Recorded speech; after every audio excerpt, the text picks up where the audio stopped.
Yo, what's going on, YouTube? I got a new knife yesterday, and I couldn't get a review out, but I'm still very excited about this, and I will try to keep my calm. Ooh, an ambulance. I will try to keep my calm as much as I can. I ordered this on Thursday, and I got it on Monday. I was happy with the shipping, and this is my first brand of this knife.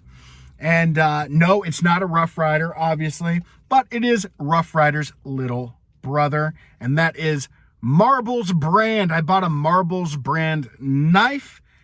It comes in this cool little box. There's a moose on it. It says, if it's Marbles, it has to be quality. Well, with a slogan like that, it has to be quality, right? They would never lie to us. Let's look at this knife. Ready? Oh, yeah! Man, does this knife look and feel great. It does not disappoint. I paid a lot of money for this, a ton of money for this.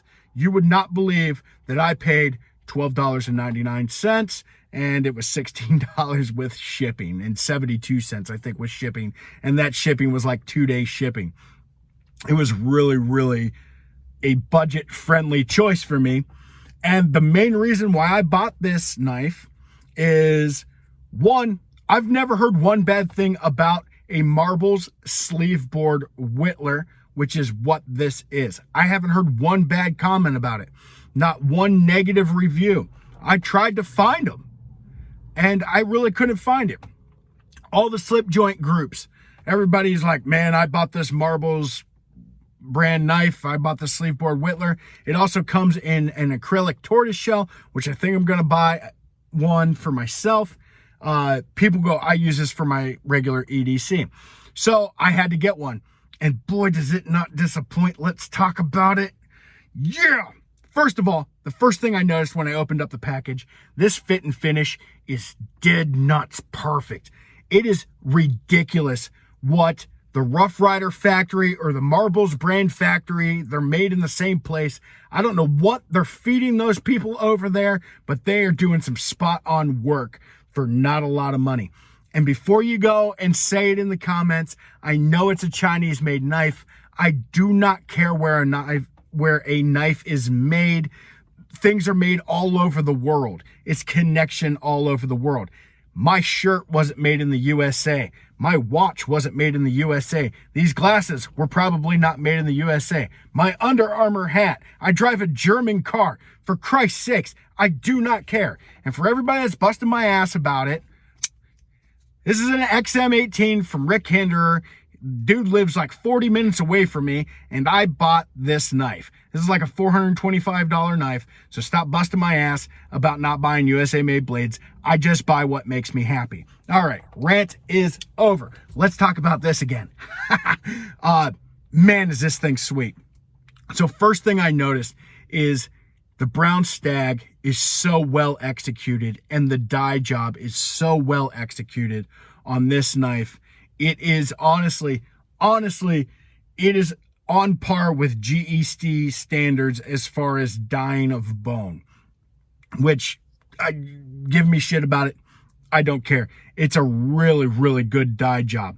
It also has this, I don't know if the light's doing it much justice here because I am in my car, but there's this beautiful purplish, black cherry, reddish hue that comes out of this brown stag bone when the sunlight hits it. That is second to none. It just lights up the knife in sunlight. It is very photogenic. I took photos of this yesterday. I'm an Instagram junkie. I like taking photos of my knives and cigars, and I basically do that every day. That's my whole page. Knife, cigars, bourbons. That's what I do. One big pikey. Follow me if you don't already. Shameless self-promotion. So, this is very photogenic. I love how the shield sits so predominantly deep into that stag. It really does sit super deep into that stag, and I love that. I love the nickel-plated bolsters on it that they don't have a big R on there, which on this, I really enjoy that they didn't put like a giant M on the side of the bolster.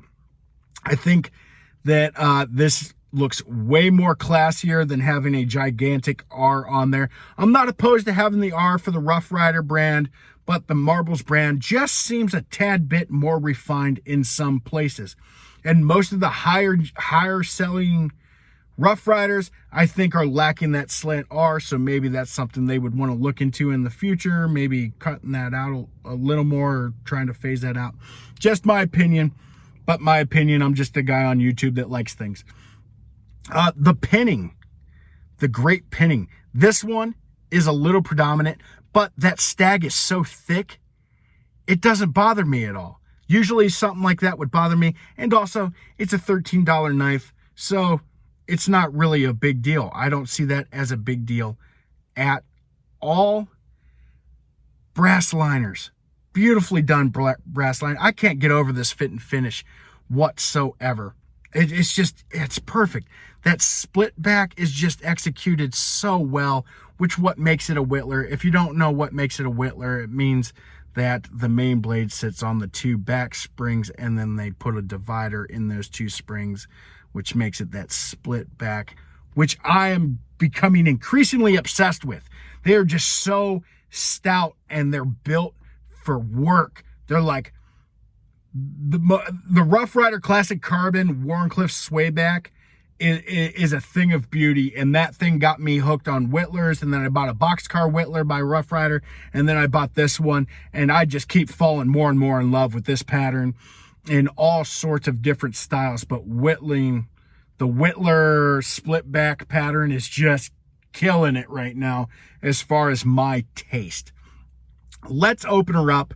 Let's hear the snap. There's no half stops on this main blade here, but we're going to talk about that real quick. Hear the snap. Oh, that's why there's no half stops on this blade. First of all, it's a Whittler. It has a very strong pull. Usually around, this one's probably around a 7 or 8. Not a nail breaker though. It's buttery smooth. It's really not a nail breaker. But when that snaps, you know you're secure. You know you're in place. I can press on there all I want, and that thing ain't coming down.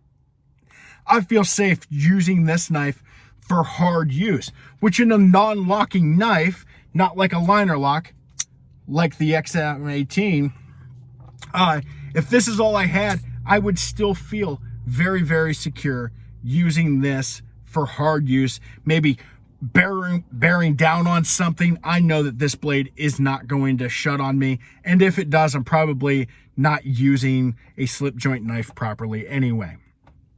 Okay, that swedge on the front of this fat spear point, you so fat and stout and strong. That swedge is so nice. The elongated match strike pull, just everything about this knife was executed for class. They have that nice etching on the blade, not too much. There's not like running bulls across it, but it does say Marbles brand. Look at that.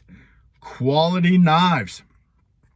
It has a great little tang stamp I like down here that says Marbles also.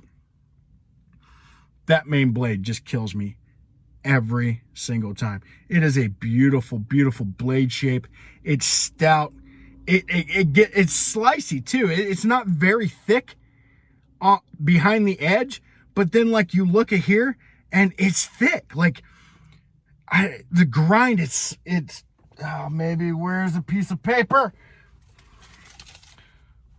This is a cut up receipt, but they are razor sharp right out of the box. Razor sharp right out of the box. Let's see the secondary blades here. Now, the smart thing about the secondary blade with this one is the secondary blades have half stops. I love the fact that they put half stops on the secondary blades and not the main blades. It means they kind of thought about that. Like, wow, man, this is meant for detail work. It's not a strong enough pull. So let's put a half stop on there just for that extra sense of security. I like that a lot. Now, this is not really a complaint on my end because if you had regular fingernails, which I don't, I chew my fingernails. It's a bad habit. I know I should quit. I'm probably never going to though. But this blade sits a little deep in the pocket. And somebody with very short fingernails would have a very hard time, like I do, opening that. But let's see if we can get her open here. There we go. There we go. Right as rain. Right as rain. Look how beautiful that knife is. Just class all day long. Class all day long. I love it. Even when it's open, the springs. I mean, just a beautiful, beautiful fit and finish on there. I can't stress that enough. There is no gapping. There is no gapping in this knife. There's no light getting through except where the split is, which is normal. That's what normal split back is. And there's going to be a little light going through there. Everything about this knife, this has gotten me interested in a lot more marbles style knives. I'm looking at a green Coke bottle. I'm looking at this one in a tortoise shell. Just a guaranteed budget EDC, just phenomenal buy. This is just a phenomenal buy. I can't tell you enough about it. That's my review. Even the bolsters are lining up well. I mean, come on, guys. Like, if you pull this thing out of your pocket at a knife show, it's going to grab some attention. And not everybody has $123 or $200 to throw at you know, a GEC that's maybe, correct me if I'm wrong, like a 23. That kind of has the same shape. Not a lot of people have that kind of money, but this allows you to collect something that is quality for not a lot of coin. And I just love that. I love that. I love that bomb shield. It's just classy, well executed, another well done job from the Rough Rider, the marbles, kind of the budget slip joint area. That's where I really enjoy my buys at, because I always feel like I'm getting away with it. I always feel like I stole this knife. That's how I feel. I feel like, I can't believe I got this for $13. Check this out. That's why I get it worked up about it. That's why I get excited about it. And I just like to have fun on here. So that's what it is. Check this knife out. If you guys are looking for the knife number, it is MR295, smkw.com. Go get you one of these. You're going to see a lot of this. This is going to be right in my pocket for a very long time. You guys take care. Have a wonderful Tuesday. Stay safe out there. Please stay safe out there. I appreciate every single one of you. Comment below. Let me know what you think about this. Be respectful, as always. Let me know if you have one. Let me know if you have the tortoise shell. And let me know if you agree with what I had to say. Don't forget to like, subscribe. Give me a follow on IG. Much appreciated. Take care. Later.